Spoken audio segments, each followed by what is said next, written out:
하나님 말씀. 오늘은 출애굽기 38장 8절로 보시도록 하겠습니다. 그가 노스로 물두멍을 만들고 그 받침도 노스로 하였으니 곧 해막문에서 수종드는 여인들의 거울로 만들었더라. 그가 또 뜰을 만들었으니 나무로 뜰의 남쪽에는 세마포 포장이 100규빗이라. 그 기둥이 수물이며 그 받침이 수물이니 노시요. 기둥의 갈고리와 가름대는 은이며 그 북쪽에도 100규빗이라. 그 기둥이 수물이며 그 받침이 수물이니 노시요. 기둥의 갈고리와 가름대는 은이며 서쪽의 포장은 50규빗이라. 그 기둥이 열이요 받침이 열이며 기둥의 갈고리와 가름대는 은이며 동으로 동쪽에도 50규빗이라. 우선 13절까지 봉독해 드렸습니다.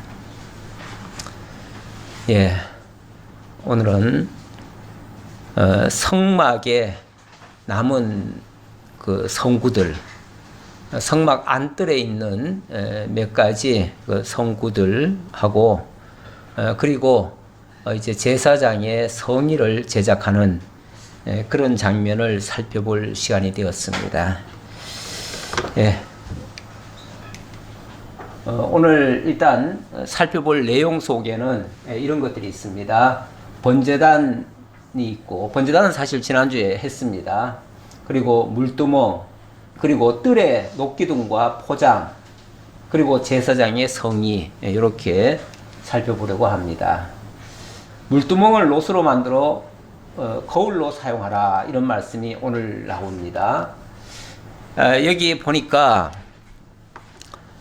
그가 노스로 물두멍을 만들고 그 받침도 노스로 하였으니 곧 해막문에서 수종드는 여인들의 거울로 만들었더라. 여기서 두 가지 좀 생각을 해보려고 하는데요. 이게 이제 지금까지 성막이라고 쭉 얘기해 왔던 것 같은데, 물론 뭐 해막이라고 말을 하기도 하고요. 뭐 또 21절에 가보면 또 성막, 곧 증거막, 이렇게도 얘기합니다. 지금 우리가 지금 살펴보고 있는 내용이 이게 성막이냐, 회막이냐, 또 증거막이냐, 이런 그 용어, 이게 용어 차이인데요. 그거 한번 좀 생각해 보고, 그리고 지금 물두멍을 만드는데 물두멍을 뭘로 사용한다고요? 노스로 물두멍을 만드는데 그 노시 어디서 나온 거라고요? 수종드는 여인들의 거울로 만들었더라. 여인들의 거울로 만든 거. 여기에 제가 한 포인트를 좀 두고 싶어요. 일단 그 해막이라고 하는 단어, 이걸 이제 성막이라고 하는 것과 증거막 또는 회막이라고 하는 것이 뭐 다른 게 아닙니다. 다 똑같은 거예요. 똑같은 건데 어느 관점으로 보느냐에 따라서 다를 수 있죠. 성막 하면은 일단 거룩한 막이라는 얘기잖아요. 왜 거룩하냐? 그 안에 하나님이 계시다. 그래서 거룩하다, 그 말이에요. 그러니까 하나님이 계시다라는 측면에서 거룩한 막, 이렇게 얘기한 거고, 거기에 하나님의 언약의 말씀이 들어있고 거기에 그 증거판이 있기 때문에 증거막이라고도 하는데, 이걸 또 해막이라고도 표현을 했어요. 해막이라고는 표현은 이거는 모임이다, 만난다, 그 뜻이잖아요. 그러니까 하나님이 우리와 만나주시는 장소, 그 측면이 강한 거죠. 그러니까 하나님의 시각 쪽에서 볼 거냐, 우리들 시각 쪽에서 볼 거냐, 그 차원이에요. 그러니까 하나님이 당신의 고유한 것을 강조하는 말씀이냐, 아니면 우리와 함께 하겠다는 뜻이냐, 이거에 따라서 회막으로도 불리어지고 성막으로도 불리어진다, 그 말이에요. 가끔 우리 성도님들과 대화를 하다 보면, 특히 이제 다른 교회 성도님들과 대화를 하다 보면은 뭐 성전 이야기를 많이 해요. 뭐 성전과 제단, 뭐 그러면서 성전에 가서 기도하고 뭐 제단에 가서 바치고 뭐 이런 얘기를 자꾸 해요. 저는 이제 그럴 때마다 제가 쓸데없이 한마디를 이렇게 참견을 해요. 말을 안 하는 게 좋은데, 그냥 내버려 두는 게 좋은데. 그런데 이게 성전이라고 개념을 가지고 있다는 것은 그 어떤 전의 그 거룩함을 강조했다는 얘기 아니겠어요? 그런데 거기는 하나님이 계시기 때문에 거룩하다, 이렇게 말하는 것과, 그곳은 하나님께서 우리와 만나 주시려고 우리를 부르신 장소다, 이렇게 하는 것과는 거리감이 좀 있지요? 좀 차이가 있어요. 오늘날 교회라고 하는 개념은, 교회에 뭐가 들어있어요? 회자가 들어가 있죠. 모일 회자가 들어가 있어요. 하나님을 깨달아 알고 믿는 사람들이 모여있는 장소, 거기가 바로 교회인 거예요. 그런데 그러니까 당연히 그곳에는 하나님의 성도들이 모여서 하나님을 배우고 하나님을 깨닫고 하나님을 경외하고 이렇게 하나님과 더불어 함께 지나는 그런 공간으로서의 예배당이 되는 거죠. 그런데 성전 개념으로 이걸 바라보면은 거기는 하나님이 계셔. 그러니까 거기는 아무나 갈 수도 없어요. 아니, 하나님이 계신 곳에 아무나 갈 수 있습니까? 특히 부정한 자는 갈 수 있습니까?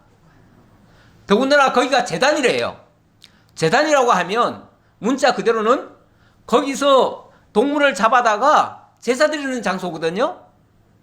특히 이곳을 또 제단이라고 그래요. 여기는 신성 불가침의 장소죠. 제단이라고 말을 한다면 말이에요. 제단이라고 말을 한다면. 그러면 가까이 와서도 안 되고, 특히 여자들은 여기 오르면 안 됩니다. 큰일 납니다. 이런 식의 벌써 시각을 가지고 있어요. 그런 식의 시각을 가지고 있는 거는 하나님과 가까이 하자는 겁니까? 하나님과 멀리 하자는 얘기입니까? 이건 정반대의 결과가 나오는 거예요. 우리가 별거 아닌 단어지만은 그 단어 한마디, 그 용어 선택 하나를 하는 것에도 사실은 우리의 사상과 철학이 있는 거예요. 그렇죠? 이 사상과 철학이라고 하는 거는 우리의 지식에서부터 나온 거예요. 깊은 사고와 통찰에서 비로소 우리의 철학과 사상이 만들어지고, 그 사상에 의해서 우리의 단어가 사용되어지고, 그 단어 우리가 어떻게 쓰느냐에 따라서 우리의 생각이 거기에 미치는 거예요. 그러니까 우리의 삶의 방향도 그걸로 바뀌어지는 거예요. 우리의 삶의 행동이라고 하는 거는 우리가 어떤 용어를 쓰고 어떻게 생각하고 어떻게 판단하느냐에 따라서 다 다르잖아요. 그만큼, 그래서 우리가 무엇을 알고 어떻게 믿고 어떻게 아느냐에 따라서, 어떻게 생각하고 있느냐에 따라서 우리의 삶은 완전히 달라지는 거예요. 그러니까 삶만을 강조할 게 아니라 근원적으로 우리가 무엇을 어떻게 알 것인가가 더 중요한 거죠. 그것에 의해서 모든 삶이 형성될 거니까요. 그래서 이 용어에 대한 것을 우리가 선택을 잘 해서 쓰는 것이 좋겠다라는 말씀 먼저 하나 드려보고요. 그 다음에 이 노설 가지고 물두멍을 만드는데, 물 담아 놓는 그릇이죠. 큰 그릇이에요. 상당히 큽니다. 그런데 여기에 많은 놋이 들어갑니다. 근데 그 놋은 어디서 그 재료를 공급하냐 하면은 해망문에서 수종드는 여인들의 거울로 만들었다. 여인들의 거울. 원래 옛날에는 거울을 뭘로 만들었냐 하면은 이 동으로 만들었어요. 동이 그게 거울입니다. 그걸 아주 팽팽하게 해놓으면은 거기에 반사가 되잖아요. 그래서 우리 얼굴이 비쳐요. 그래서 여인들이 그 거울을 가지고 자기 얼굴을 본 거예요. 사실 원래 남자들은 거울 잘 안 보잖아요. 그러니까 이제 여자들이 주로 거울을 보는데, 특히 회막에 수종드는 여인들 같으면 굉장히 자기 몸에 대한 단장도 잘 하려고 했을 테고, 무엇보다 깨끗하게 하려고 했겠지요. 하나님의 일을 지금 수종드는 여인들이니까. 어찌 보면 레위인들의 그 아내들일 수도 있고 뭐 그렇습니다. 근데 그런 여인들이 자기 거울로 쓰던 거를 꺼내가지고 그걸 낸 거예요. 그래가지고 그걸로 물두멍을 만들었어요. 근데 물두멍의 용도 자체가 또 뭐죠? 물두멍의 용도 자체가 어찌 보면 거울이에요. 물을 그 밑에도 동인데다가 그 위에다 물을 담아 놓으면 얼굴이 다 비쳐요. 그러면은 내 몸에 혹시 뭐 불결한 게 있는가 없는가 다 살피고 그 물에서 그걸로 씻는 거예요. 그리고 들어가는데 이걸 물론 사용하는 것은 제사장들이 사용하지요. 제사장들이 이 그림이죠. 이 그림인데 우선 해막부터 먼저 볼까요? 여기 전체를 보시면은 여기에 번제단이 있습니다. 그리고 여기 물두멍입니다. 그러니까 이 성소 안으로 들어가기 전에 여기서 먼저 그 제물을 먼저 여기서 안수해서 가서 잡고 이 옆에서 잡겠죠. 잡아가지고 요 위에서 제사를 여기서 다 희생을 시킵니다. 희생을 시키면은 여기서 불이 계속 떼지니까 이 재 같은 것이 몸에 묻을 수도 있죠. 그렇게 되어지면 그 얼굴이 깨끗한지 어떤지를 살펴야 돼요. 그래서 여기서 물두멍에서 살피고 거기서 씻는 거예요. 그리고 안으로 들어가야 돼요. 그러니까 하나님께 번제를 드리고 그리고 깨끗하게 한 다음에 하나님 앞으로 들어가야 된다. 그걸 가리키는 의미가 된다는 거죠. 그래서 이게 거울을 가지고 또 거울을 만든 거예요. 그렇죠? 거울을 가지고 거울을 만든 거예요. 그래서 우리들의 허물을 다 살필 수 있도록 그렇게 만들었다. 우리가 하나님 앞에 나아갈 때도 그래서 반드시 허물을 다 살펴야 됩니다. 근데 우리가 하나님 앞에 나아갈 때 우리 주님께서 그렇게 말씀하셨어요. 누가 하나님 앞에 나아갈 수 있느냐? 누가 하나님 앞에 나아갈 수 있느냐를 이야기할 때 예수께서 대답하시되 진실로 진실로 내게 이르노니 사람이 물과 성령으로 나지 아니하면 하나님 나라에 들어갈 수 없느니라 이렇게 말씀하셨습니다. 하나님 나라에 합당한 자, 하나님 앞에 나아갈 자, 누가 나아갈 수 있느냐? 깨끗한 자가 나아갈 수 있어요. 그래서 예수님이 이 땅에 오셔서 복음을 선포하실 때 제일 먼저 하신 말씀이 회개하라 천국이 가까웠느라 이렇게 얘기하죠. 회개를 강조하셨죠. 회개라고 하는 것이 자기 죄를 다 드러내고 그것에 대한 사함을 입어야 된다는 얘기예요. 그러니까 용서함을 받아야 되는 거죠. 그래서 다 이 씻는 역사가 있어야 되는데 씻는다는 게 바로 물로 씻는다는 그런 표식을 한 거예요. 어느 날 예수님이 갑자기 수건을 허리춤에 딱 깨고는 그리고 양동이에다가 물을 떠가지고 와요. 그리고 제자들 앞에 와서 갑자기 예수님이 무릎 꿇듯이 앉으셔가지고 제자들의 발을 씻어주는 거예요. 깜짝 놀라가지고 제자들이 아니 어떻게 예수님이 우리의 발을 씻을 수 있습니까? 원래 그 유대인들은 보면은 이 제일 신체 중에서 제일 더러운 부위가 어디냐면 발이라고 생각을 해요. 왜냐하면 거의 뭐 맨발로 다니다시피 하잖아요. 맨발로 다니다시피 하니까 온갖 것이 다 묻는 거예요. 그래서 손님이 오면 제일 먼저 물을 한 사발 떠줘요. 그래서 발을 씻게 하는 거죠. 그래서 발을 씻는다고 하는 것은 모든 더러움을 깨끗이 씻는 그 의식인데 일종의 예수님이 갑자기 제자들의 발을 씻으니까 베드로가 있다가 제 발은 절대 씻을 수 없습니다. 절대 씻을 수 없습니다. 그러면서 완전히 예수님이 씻으려고 하는데 그냥 노를 해버리죠. 그랬더니 예수님 뭐라 그럽니까? 대답하시되 내가 너를 씻어주지 아니하면 네가 나와 상관이 없느니라. 예수님이 씻어주지 않으면은 너는 나하고 아무 상관없는 사람이야. 이렇게 말해요. 그러니까 내가 반드시 널 씻어줘야 너와 나는 하나가 되는 거야. 이렇게 말씀하시니까 그러면 죄송하지만 제 모욕까지 시켜주십시오. 그래요. 발만 씻어줄 게 아니라 모욕까지 시켜달라고 그래요. 상당히 이기적이죠. 예. 그랬더니 예수님 하신 말씀이 이미 목욕한 자는 발만 씻으면 된다. 이렇게 말씀하셔요. 어찌 보면 영적으로 말하면 우리가 물과 성령으로 거듭난 사람들이에요.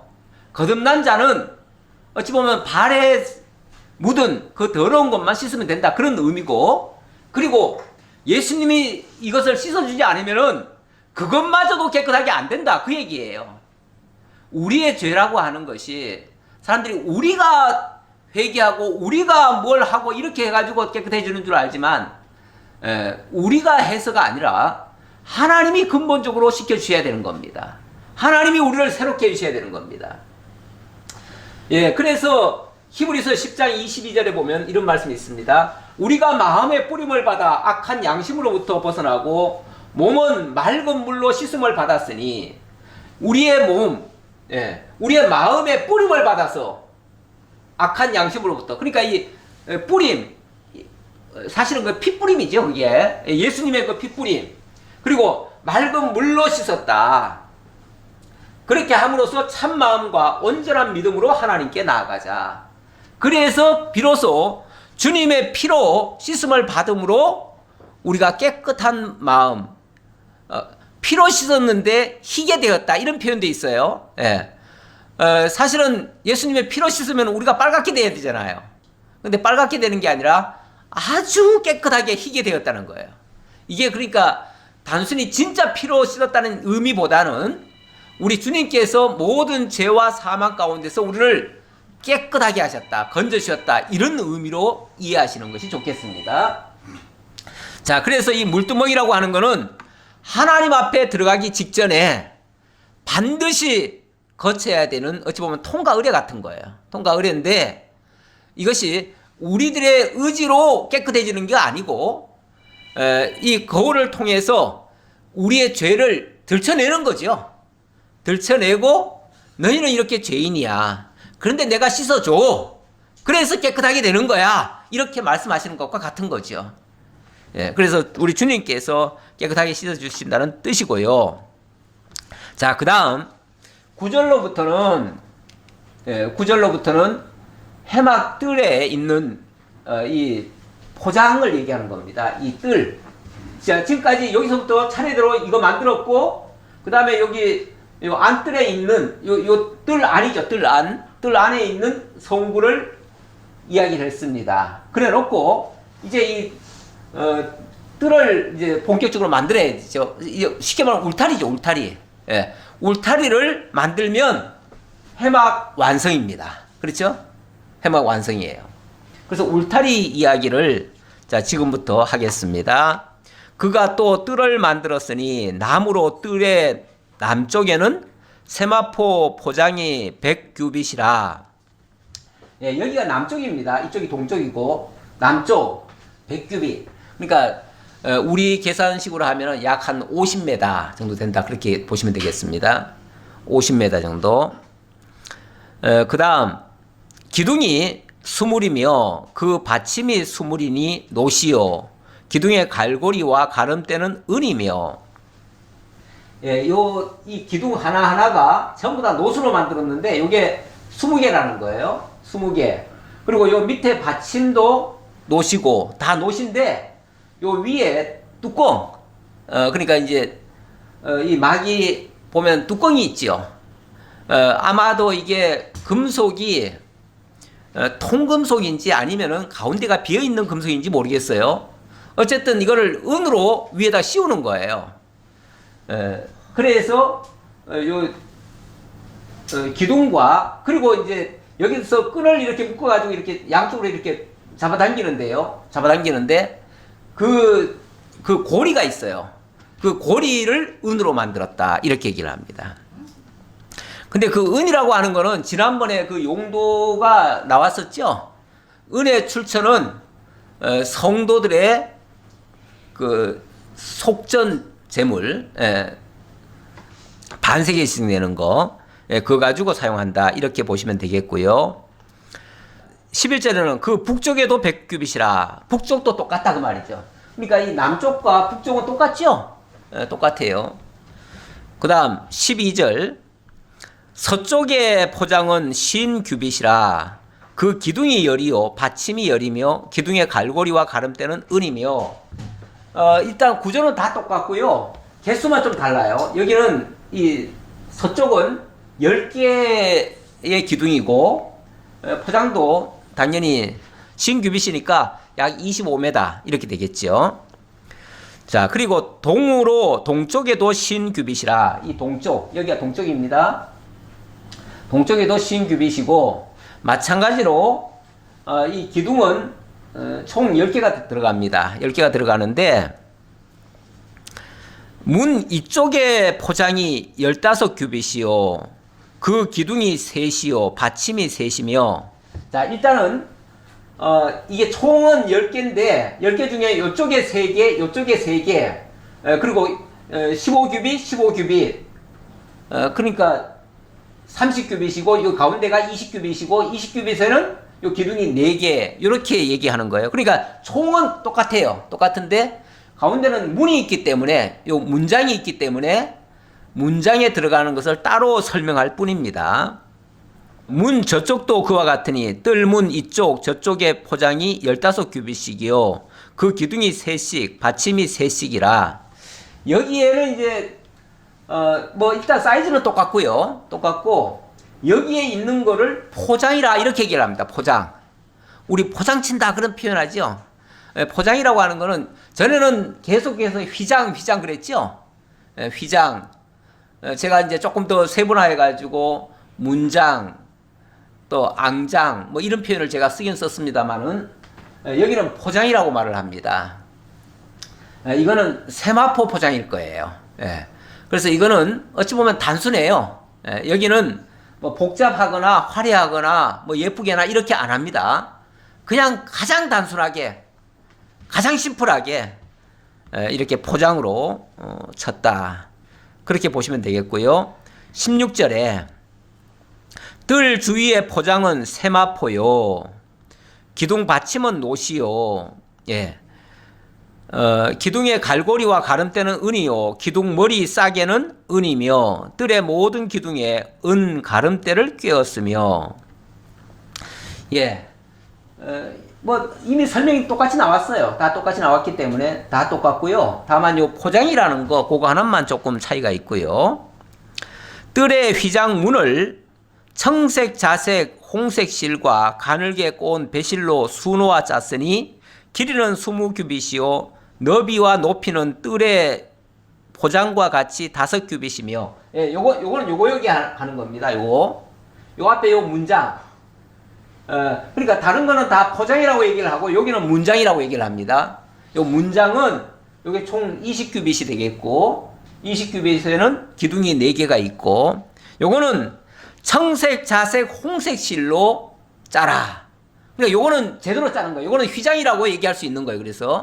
그러니까 청색, 자색, 홍색 실로 아주 공교하게 이렇게 짠 것들은 휘장이라고 얘기를 합니다. 이거는 그야말로 우리 주님께서 통과하는 그 문이에요. 이 문은 굉장히 소중한 겁니다. 지난번에도 제가 그 문에 대한 중요성을 말씀드렸고 또 예수님께서도 자신을 가리켜서 나는 양의 문이다 이렇게 표현을 하셨어요. 그러니까 문이 물론 여기도 있고 안에도 또 있어요. 그러니까 문이 총 3개예요. 휘장, 문장, 여기도 문장이라고 해야겠죠. 그래서 이 문은 다 주님을 통해서만 들어갈 수 있다고 하는 것을 가리키고 있어요. 그래서 이거는 주님이 들어가는, 주님이 열어주시는 그 문을 상징하기 때문에 그래서 청색, 자색, 홍색 실로 이렇게 짰다. 그렇게 보시면 되겠고요. 그 기둥은 넷인데 그 받침 넷은 노시요. 그 갈고리는 은이요. 그 머리 싸개와 가름대도 은이며 성막 말뚝과 뜰 주위의 말뚝은 모두 노시더라. 이 밖에 있는 모든 금속은 전부 다 노시입니다. 이렇게 해서 금, 은, 노수로 이렇게 회막이 만들어졌다. 주된 그 재료는 금은 노시고요. 그 다음에 백성들이 참가해서 만들 수 있는 것. 어찌 보면 다른 것들은 다 직접 이렇게 낸 겁니다. 낸 거를 공교하게 그 부살렐과 오홀리압이 만들었다고 볼 수 있고요. 이 천이라고 하는 것은 이거는 여인들이 직접 짭니다. 짜서 이걸 내기 때문에 그래서 이거는 어찌 보면은 그 여인들의 작품이라 이렇게 말할 수도 있어요. 이렇게 해서 회막이 완성이 되었습니다. 자, 그래 놓고 21절 이렇게 말합니다.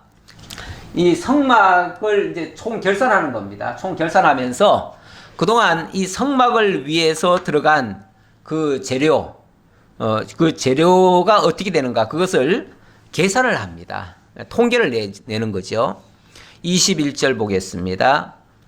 성막 곧 증거막을 위하여 레위 사람이 쓴 재료의 물목은 제사장 아론의 아들 이다말이 모세 명령대로 계산하였으며, 자, 여기에 들어간 모든 것이 그냥 하나도 허투루 들어가거나 허투루 사용되거나 낭비된 것은 사실 하나도 없습니다. 정확하게 내게 했고, 낸 걸 가지고 정확하게 필요에 따라서 적재적소에 사용이 되어졌습니다. 가끔 이제 너무 많을 뻔도 했었죠. 예를 들어서 여인들에게 이 희장들을 다 이렇게 짜라고 그랬잖아요. 짜라고 그랬는데 너무 많이 짠 적이 있어요, 한번. 그래가지고 중간에 쓰기에 너무 많다, 그러니 그만 짜라 그래가지고 멈춘 적이 있었죠, 중간에. 그래서 너무 과하게도 하지 아니하고 딱 맞춰서 그렇게 한 적이 있습니다.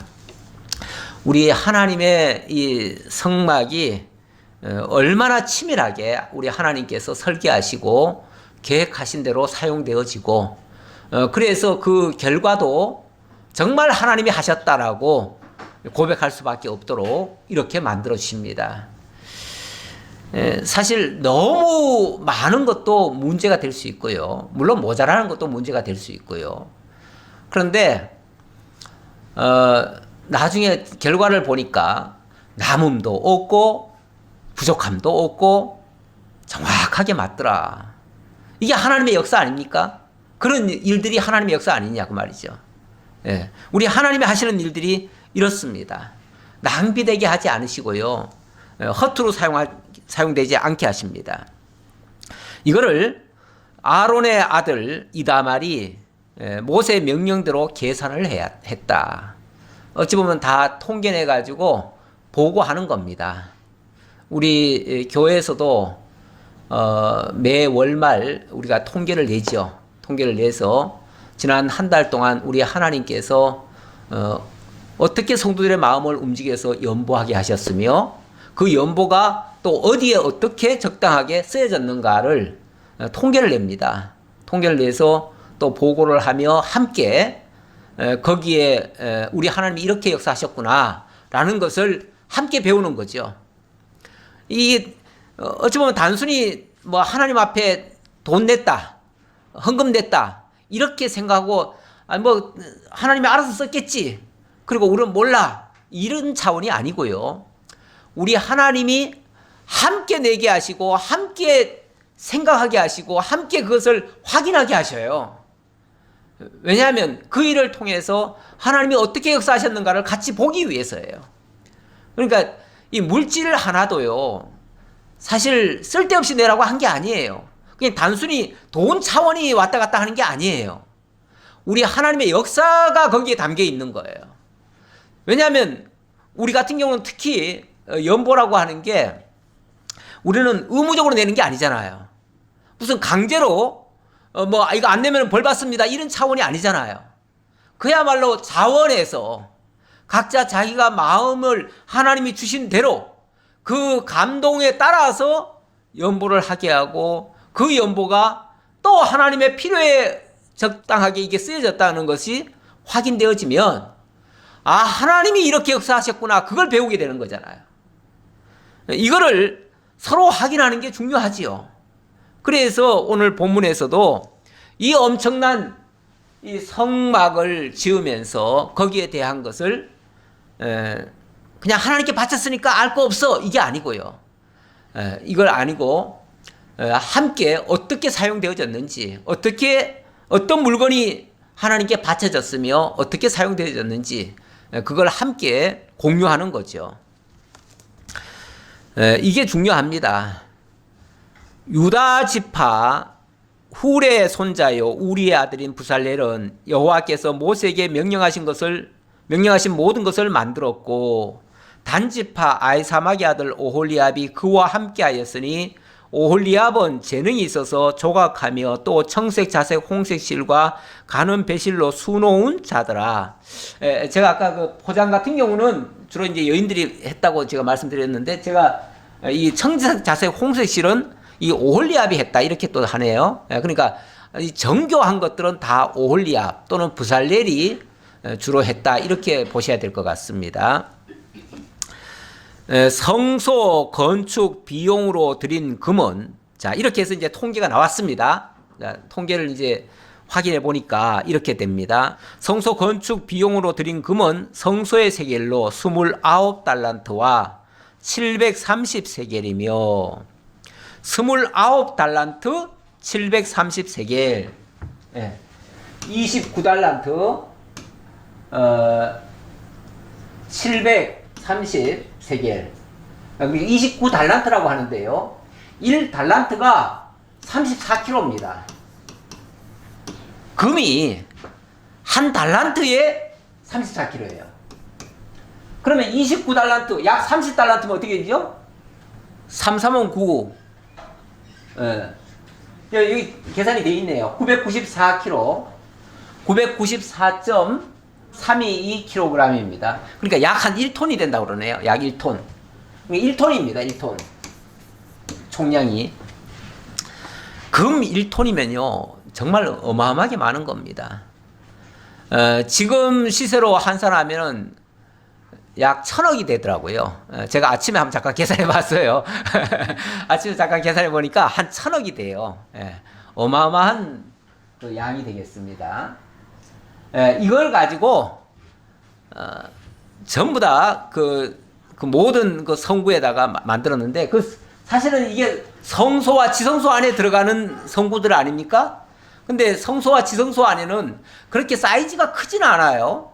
사이즈가 크지 않은데도 불구하고 이 정도의 금이 들어갔습니다. 예를 들어서 등잔 하나 만드는데 등잔 하나에 한 달란트가 들어가요. 한 달란트 34kg가 들어간다 그 소리예요. 34kg를 그걸 쳐서 그렇게 정교하게 다 만들었습니다. 그만큼 어렵기도 하고 정말 많은 황금이 들어갔습니다. 왜냐하면 그걸 속은 전부 다 조각목으로 만들었는데 겉은 전부 다 또 이걸 다 씌웠잖아요.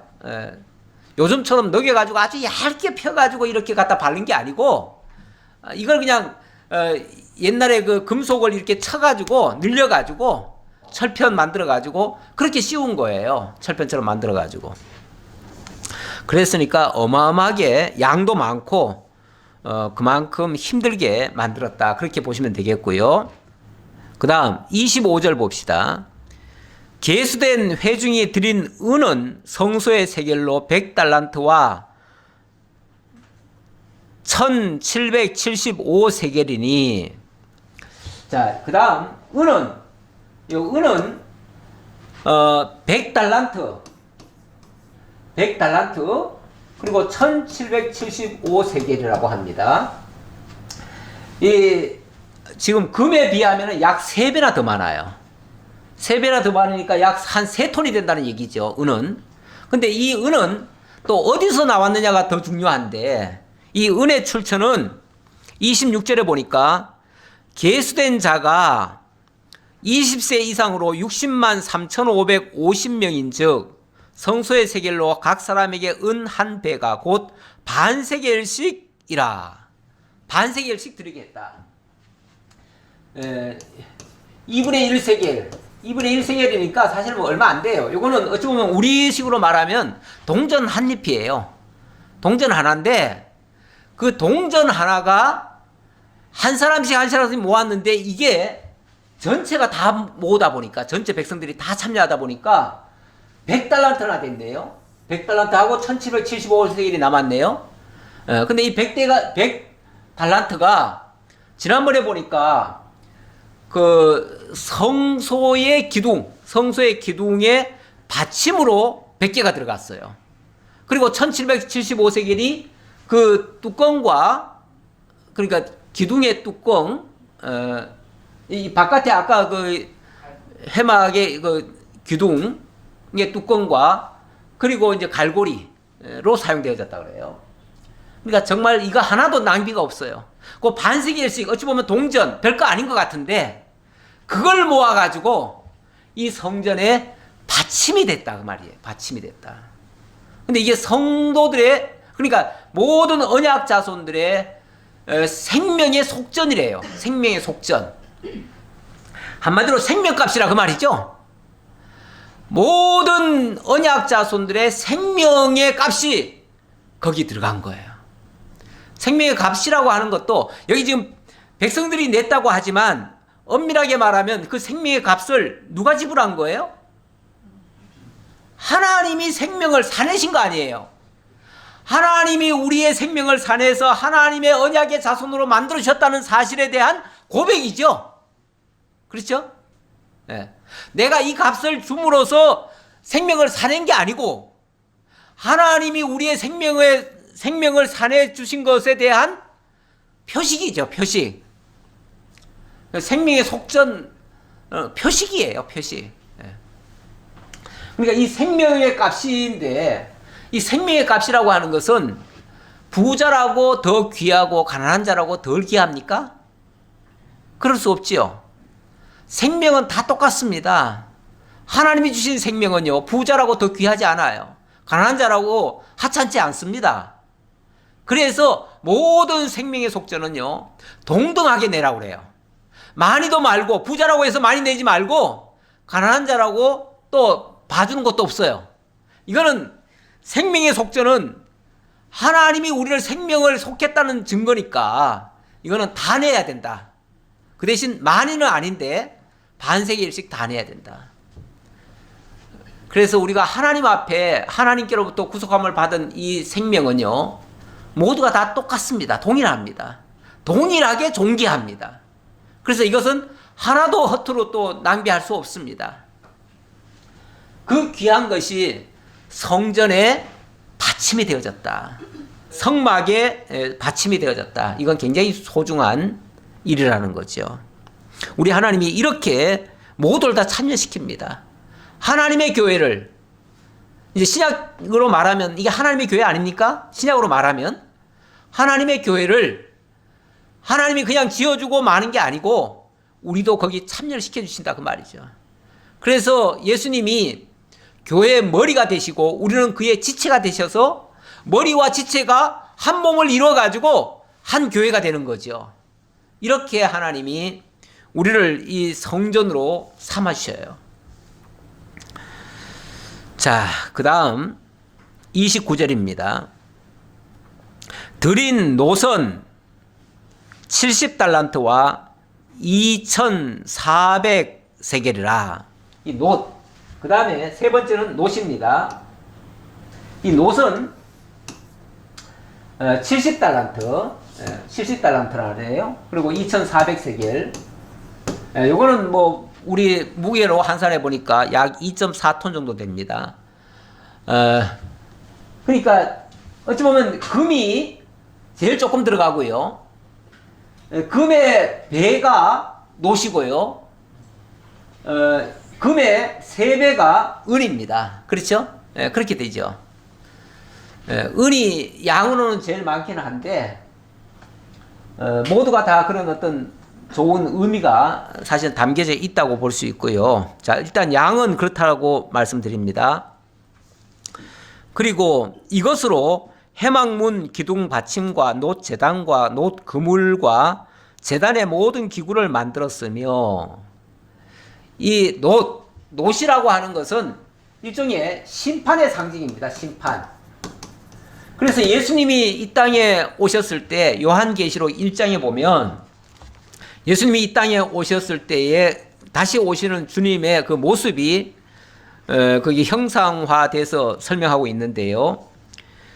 거기 보면 이런 말씀이 있습니다. 1장 12절에 보면 1장 13절부터 봐야겠네요. 촛불 사이에 인자 같은 이가 발에 끌리는 옷을 입고 가슴에 금띠를 띠고 그의 머리와 털의 희기가 흰 양털 같고 눈 같으며 그의 눈은 불꽃 같고 그의 발은 풀무불에 연단한 빛난 주석 같고, 이렇게 얘기합니다. 그의 발이 뭐 같다고요? 풀무불에 연단한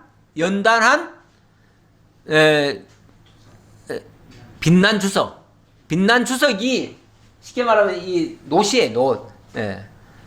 그러니까 그 주석이 벌겋게 지금 달궈져 있는 모습, 그걸 얘기하는 거예요.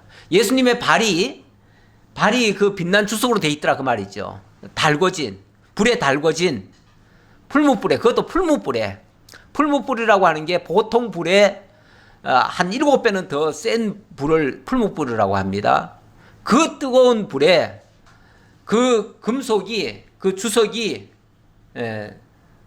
벌겋게 달궈져 있는 그 모습, 그게 이제 이 노새 모습이고요. 그 노새 모습이 바로 이게 심판을 상징하는 거예요. 그래서 예수님의 발에 그것이 있다는 것은 심판주로 오신다는 모습이에요. 그래서 밖에 있는 모든 그 노시라고 하는 것은 바로 심판을 가리키는 거예요. 그래서 예수님이 그 십자가에 못 박혀 죽는 그 모습도 불심판이라고 그랬잖아요. 그 불심판의 기구가 바로 그 놋재단으로 만든 거 아닙니까? 거기에 실제로 불을 붙여서 거기서 짐승을 태우잖아요. 예, 거기에 제물이 죽어지잖아요. 그리고 그 회개라고 하는 것도 그 심판을 면하기 위한 도구가 회개 그 놋 물두멍이에요. 놋 물두멍. 그러니까 그 놋 물두멍을 거치지 않으면은 바로 심판을 받는 거예요. 그래서 그 놋 물두멍도 바로 심판과 관계가 있어서 그래서 놋으로 만든 겁니다. 그래서 밖에 있는 것은 전부 다 심판을 상징한다 그 말이죠. 예. 금이라고 하는 것은 당연히 이거는 그 그리스도의 의를 가리키고요. 이 은은 그 하나님의 은혜에, 은도 이게 사실 단련 얘기할 때 많이 얘기하는데 이렇게 연단이 돼서 하나님께 소속된다는 것을 가리키는 말입니다. 예. 그런 것들을 상징하기 때문에 이런 금속을 이용해서 성막을 만들게 하셨다. 그렇게 이해하시면 되겠고요. 자, 39장 조금만 더 보도록 하겠습니다. 예, 39장. 예, 보시면은 39장의 내용은 제사장의 성의를 제작하라고 하는 그런 말씀이 되겠습니다. 자, 39장, 이게 이제 제사장의 성의입니다. 이거는 일반 제사장이고, 이건 대제사장입니다. 대제사장인데, 39장 1절입니다. 그들은 여호와께서 모세에게 명령하신 대로 청색, 자색, 홍색 실로 성소에서 섬길 때 입을 정교한 옷을 만들고 또 아론을 위해 거룩한 옷을 만들었더라. 그러니까 성소에서 섬길 때 입을 정교한 옷, 그리고 아론을 위한 거룩한 옷. 야, 여기 거룩한 옷 이렇게 얘기했습니다. 거룩한 옷. 예, 거룩한 옷. 거룩한 옷이라는 말이 이걸 거룩 성자고요. 옷 의자니까 이걸 뭐라고 그러죠? 성이라고 할 수가 있는 거죠. 성이. 그래서 이제 성이, 성구 이렇게 성자를 앞에다가 붙이는데 그냥 옷이 아니라 거룩한 옷이라는 거죠. 우리 하나님께서 당신의 백성들에게 뭐라고 말씀하셨냐면 내가 거룩하니 너희도 거룩할지니라 이렇게 말씀하십니다. 우리 하나님이 당신이 우리들에게 거룩하라고 합니다. 애굽 땅에서 인도해 내신 이유도 이렇게 말합니다. 나는 너희의 하나님이 되려고 너희를 애굽에서 땅에서 인도하여 낸 여호와라. 내가 너희를 애굽 땅에서 인도해 낸 것도 너희를 거룩하게 하려고 인도한 거야. 그러니 그렇게 한 내가 바로 여호와야. 그러니 내가 거룩하니 너희도 거룩할지어다. 이렇게 말합니다. 그래서 이스라엘 백성들이 앞으로 하는 모든 일들도 하나님의 거룩함을 깨닫게 하고 그것을 닮아가게 하시려고 하는 겁니다. 이 거룩이라고 하는 말 자체는 구별됐다는 말입니다. 애굽 땅에서 이끌어낸 것도 구별을 한 거고요. 하나님의 언약 자손으로 완전히 변화시킨 것이고요. 그렇게 해서 거룩하게 만드시는데 거룩하게 하기 위해서 옷도 일반인들이 입는 옷과는 좀 달리 만드는 거죠. 그래서 어찌 보면 머리부터 발끝까지 이 거룩하게 구별된 옷을 만드는 겁니다. 거룩하게 구별을 시키다 보니까 그 옷에는 하나하나가 다 의미가 있습니다. 구별을 하는 거 아니면은 아무렇게나 자유복장을 하지요. 자유복장이죠. 그렇죠? 그런데 이렇게 특별하게 만든다고 하는 것은 특별한 의미를 거기다가 부여했다는 말이에요. 예, 그래서 자, 어떻게 부여를 하는가? 예, 2절에 보니까 그는 또 금실과 청색, 자색, 홍색 실과 가늘게 꼬은 배실로 에봇을 만들었으되, 자, 이게 에봇입니다. 에봇. 자, 이 에봇을 만들었다는 얘기를 하면서 만들었을 금을 얇게 쳐서 오려서 실을 만들어 청색, 자색, 홍색 실과 가는 배실에 섞어서 정교하게 짜고, 금을 얇게 쳐가지고, 그러니까 이게 금을 녹여서 어떻게 하는 게 아니고 얇게 칩니다. 철편처럼 편을 만드는 거예요. 그러니까 얇게 쳐가지고 그걸 또 오립니다. 실처럼 또 가늘게 또 오려요. 그렇게 오리면은 그게 실처럼 될까? 우리 생각은 잘 안 되는데 자관은 그렇게 했다니까. 예. 그걸 해가지고 그걸 청색, 자색, 홍색 실로 이 에봇을 짜는데 그 속에다가 다 넣어서 짰다는 거예요. 그러니까 결국은 네 가지가 다 들어간 거죠. 청색, 자색, 홍색만 들어간 게 아니라 그 실만 들어간 게 아니라 거기 금실도 같이 들어간 거죠. 이렇게 해서 정교하게 짜고, 에봇에는 어깨바지를 만들어 그 두 끝에 달아 서로 연결되게 하고, 이 어깨바지, 여기 어깨바지를 이렇게 했다는 얘기고요. 그 다음 에봇 위 에봇을 매는 띠를 에봇과 같은 모양으로 금실과 청색, 자색, 홍색 실과 가늘게 꼬은 배실로 에봇에 붙여 짰으니 여호와께서 모세에게 명령하신 대로 하였더라. 여호와께서 명령하신 대로 하였다. 이게 굉장히 복잡한데요. 사실은 지금 여기 이거 말고도 사실 더 많습니다. 이제 앞으로 더 얘기가 나오겠죠. 더 나올 텐데 훨씬 더 많습니다. 이렇게 복잡하고, 그러니까 복잡하다는 말은요, 거기에 의미를 하나하나를 다 부여했다는 얘기예요. 그냥 옷이 그냥 단순한 옷이 아니고 몸을 가리기 위한 것이 원래는 옷이었는데 단순히 거기서 그치는 게 아니라 거기다가 제사장이다 보니까 제사장은 백성을 대신하는 자입니다. 대신해서 하나님 앞에 서는 자니까 백성의 모든 의미 또는 하나님의 모든 뜻을 거기다 다 담아놓은 거예요. 담아놔가지고 그 복장을 통해서도 백성들에게 알게 하는 거죠. 이렇게 해서 모세에게 명령하신 그대로 했다. 명령하신 대로 그대로 했다는 얘기는 그 의미가 부여되도록 만들었다, 그 얘기예요. 그래서 우리는 단순히 이 옷을 이렇게 했다는 것에서 끝나는 게 아니라 왜 이렇게 했는가까지 사실은 살펴봐야 맞는 거죠. 왜냐하면 그 의미를 부여해 놨으니까. 그런데 이 옷이라고 하는 것은 어찌 보면 이 겉에 드러나는 거 아닙니까? 이게 일종의 우리의 행위와도 관계가 있어요. 그래서 옷 자체가 행위를 나타내기도 해요. 옛날에는 그래서 그 사람들의 신분을 보여줄 때도 옷을 달리 입게 만들었어요.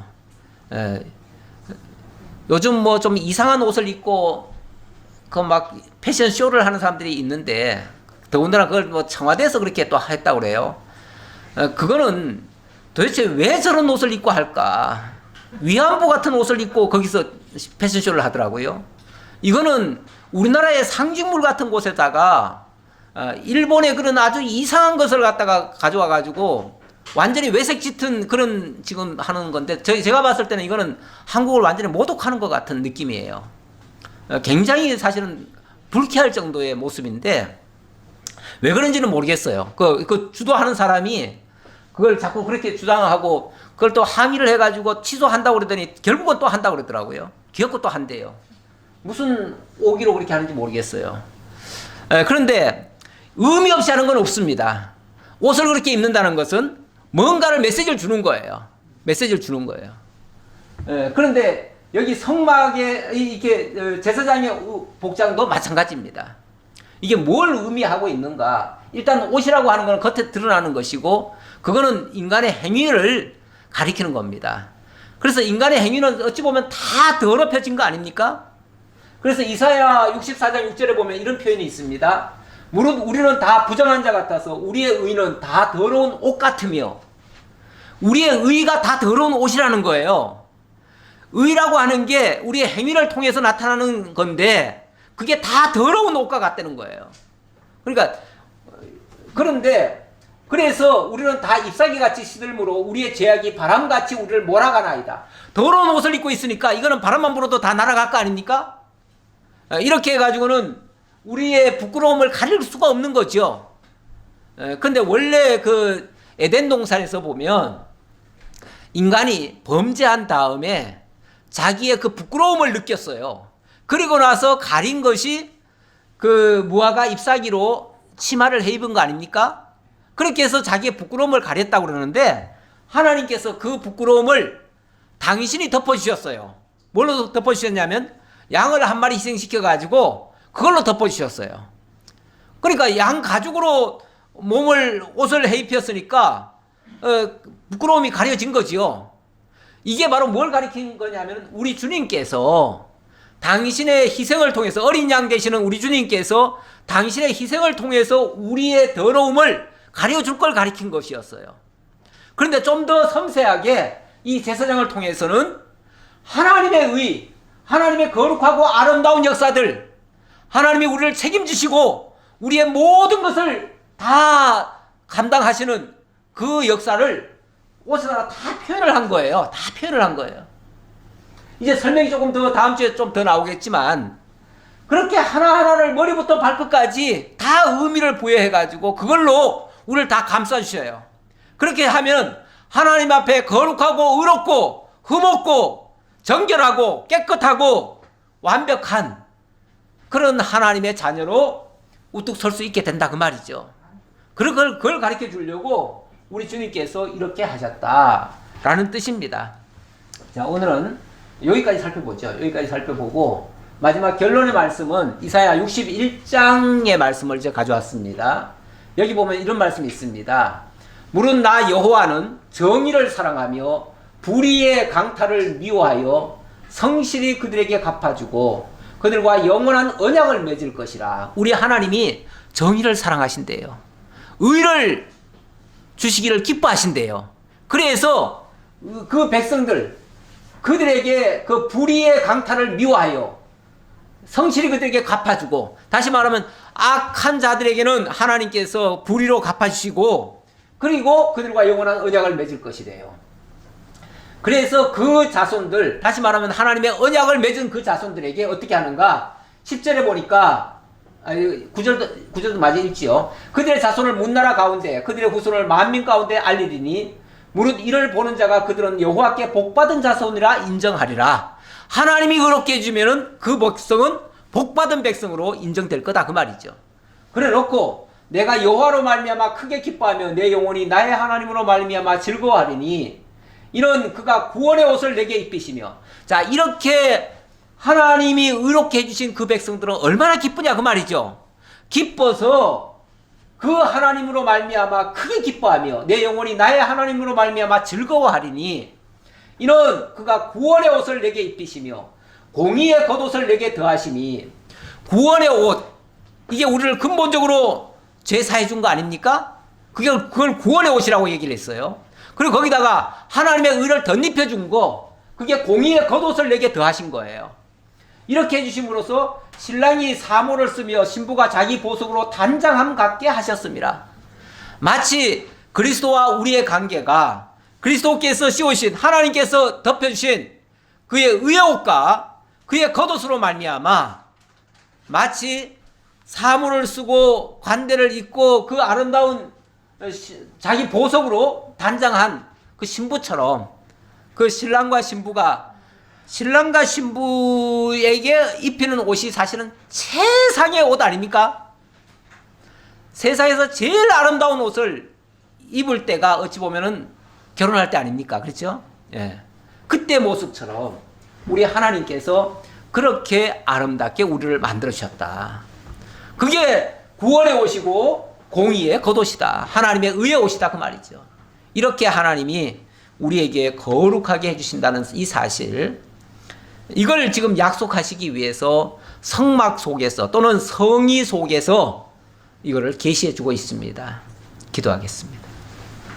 아버지 하나님 감사합니다. 오늘도 하나님 은혜 속에서 하나님의 말씀을 상고할 수 있게 해주셔서 감사합니다. 성막과 성의를 통해서 하나님의 놀라운 계획, 하나님의 구원의 계획, 하나님의 의를 입혀주시는 계획, 하나님의 영광을 나타내시는 계획을 저희들이 살펴보았습니다. 그 거룩하고 아름다운 성막에 우리도 함께 참여할 수 있게 해주시니 너무나 감사합니다.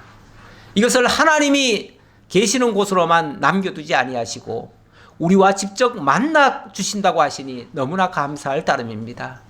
하나님의 그 은혜 속에 우리가 늘 동참하고 그 은혜의 영광을 찬양하는 저희가 될지언정 하나님의 뜻도 모르고 아버지 하나님 제멋대로 내 식대로 살아가는 어리석은 일들이 일어나지 않도록 주님께서 함께 하시고 늘 주님의 말씀의 통치, 진리의 인도함을 받는 저희 모두가 되게 하옵소서.